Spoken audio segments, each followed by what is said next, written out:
Hello again, everyone. This is American Idioms, part 132. This is part 132 in my American Idioms series. And like the others, I'll present five idioms to you numbered 656 to 660.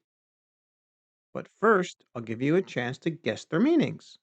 Then I'll give you the answers along with an additional example for each new idiom.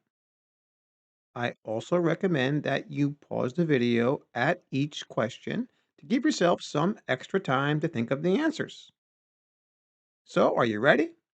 Okay, here we go. Number 656. Hold on for dear life.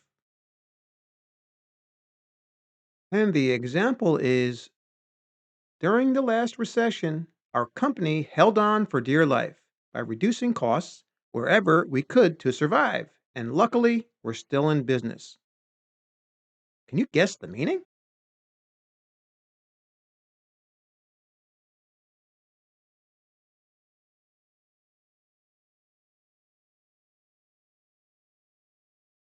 And the answer is B, to persevere or to hold on to something during a desperate or challenging situation like a recession. In our example, the company held on for dear life. They were persevering through this bad time or during this desperate time, and they were able to survive because they held on for dear life by reducing their costs. Here's another example.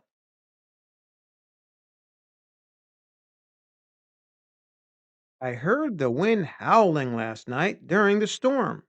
And as I went out my front door to see how bad it was, I had to hold on for dear life, or the wind would have taken me away.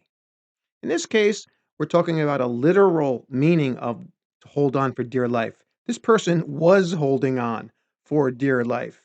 Maybe the wind would have taken him. It was so strong. Okay, and now for number 657, stand in the way of something. And the example is the regulations in the city stand in the way of much of the development of the downtown area. Things must change if we want to see improvement there. Can you guess the meaning?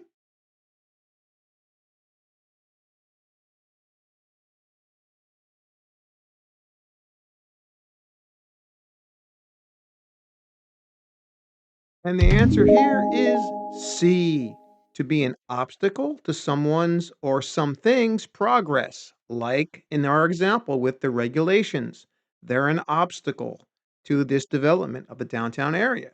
Okay. They stand in the way, as we say. Here's another example.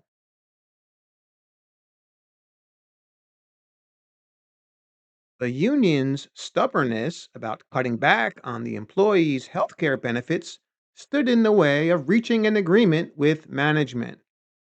So again, we have an obstacle here. This is the union's stubbornness because they didn't want to give in, as we say, to the management about these employees' healthcare benefits. All right. That was the obstacle to their agreement to progress. All right. We even say it blocks something.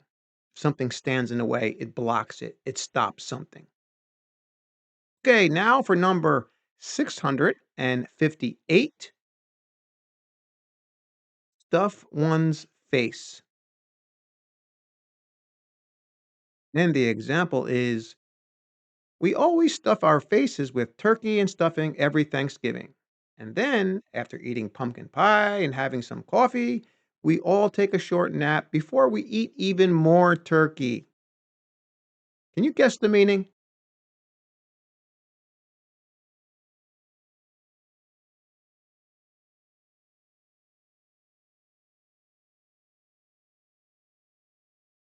And the answer here is B, to eat a lot of food, usually very quickly. You're stuffing your face. This is what we call it when we eat a lot of food.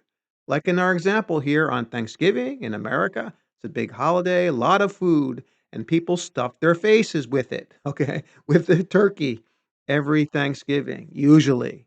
Okay, like our example. And here's another example.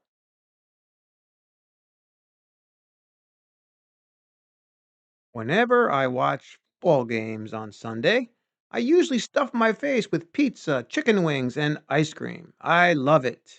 All right, this person is loves to watch the game while he's stuffing his face, okay, with the pizza, chicken wings, and ice cream. All right. Now for number 659, throw a wrench in the works. And the example is we had plans to visit my aunt in upstate New York yesterday, but the big snowstorm threw a wrench in the works. So maybe we'll be able to do it next week. Can you guess the meaning?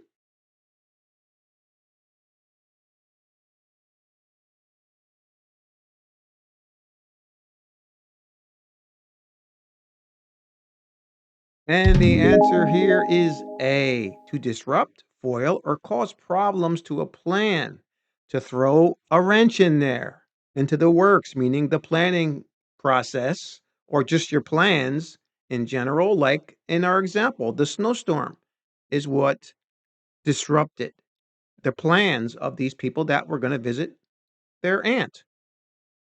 Here's another example.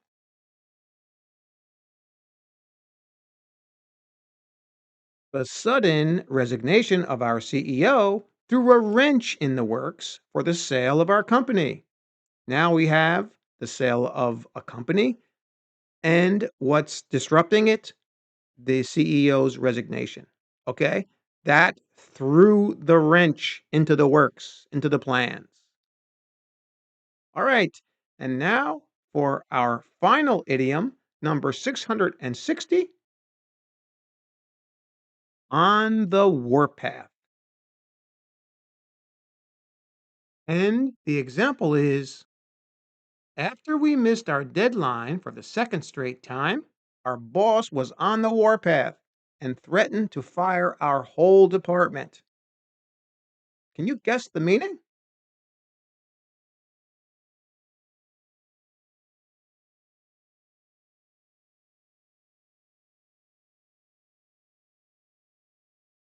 And the answer here is B, to be extremely angry. Yes, you want to go to war. You're on the warpath, as we say.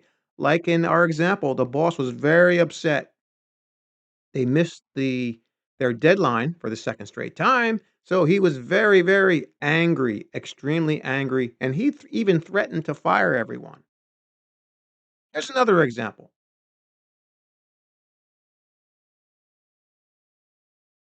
I was on the warpath after I had to take my brand new car back to the car dealership for the third time for the same problem. I think people would feel the same way as this person did about taking a brand new car back to the dealership. They were very upset, very angry at the dealership, it's supposed to be a brand new car. Okay? So they were on the warpath. Got it?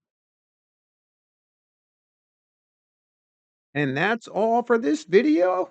Thanks again for subscribing and please like and share the video to support the channel. And if you don't keep on practicing, I'm going to be on the warpath. Okay? All right. See you next time.